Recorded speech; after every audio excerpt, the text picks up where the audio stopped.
yang mendatangi Pak Surya Paloh, yang mendatangi pimpinan partai-partai penyokong atau pengusung, yang mendatangi kami-kami ini antara lain adalah para petinggi partai, petinggi negara, sebagiannya menteri, yang mengatakan bahwa mengapa ada usaha untuk memecah belah koalisi ini. Karena pemegang kekuasaan tertinggi tidak menghendaki Anies Baswedan maju sebagai calon presiden. Ini sesuatu pola pikir yang sangat sesat menurut saya gitu ya. Dan memang harus dihadapi, bukan karena kita mau melawan, tidak, tapi karena itu adalah hak konstitusional yang melekat pada setiap orang. Sementara swing votersnya Mas Anies itu kecil. Artinya begini, swing voters itu adalah kelompok masyarakat yang pilihannya masih bisa berubah.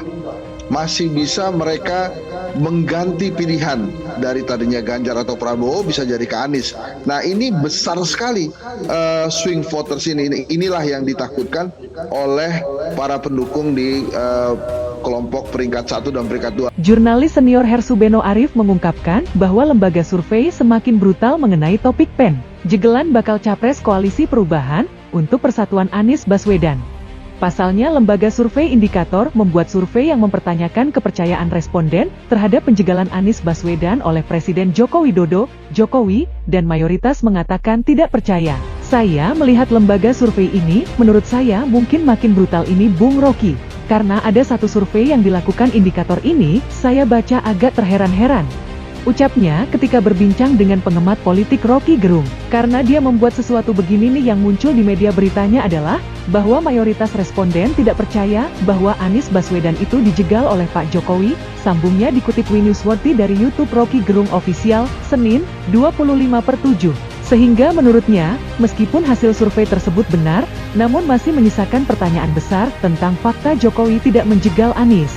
Pertanyaan saya, oke, kalau kemudian katakanlah betul gitu ya surveinya, bahwa memang responden tidak percaya, tapi apakah itu menghilangkan fakta bahwa Pak Jokowi itu menjegal Anies Baswedan? Ucapnya. Hersu pun mengatakan penjegalan yang dilakukan Jokowi terhadap Anies terlihat jelas berdasarkan dua fakta, yaitu dari pernyataan sumber Presiden ke-6 Susilo Bambang Yudhoyono, SBI, dan manuver KPK.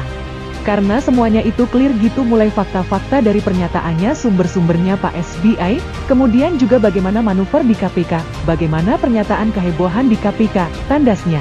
Beginilah reaksi Ketua Umum Partai Demokrat Agus Harimurti Yudhoyono, AHY, saat dinilai kampungan oleh Luhut Binsar Panjaitan, karena ada upaya penjegalan Anies Baswedan sebagai calon presiden pemilu 2024.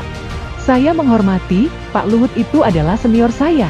Saya menghormati beliau punya pandangan seperti itu, ucap AHY saat ditemui di Sentul, Jawa Barat, Sabtu, 22 Juli 2023.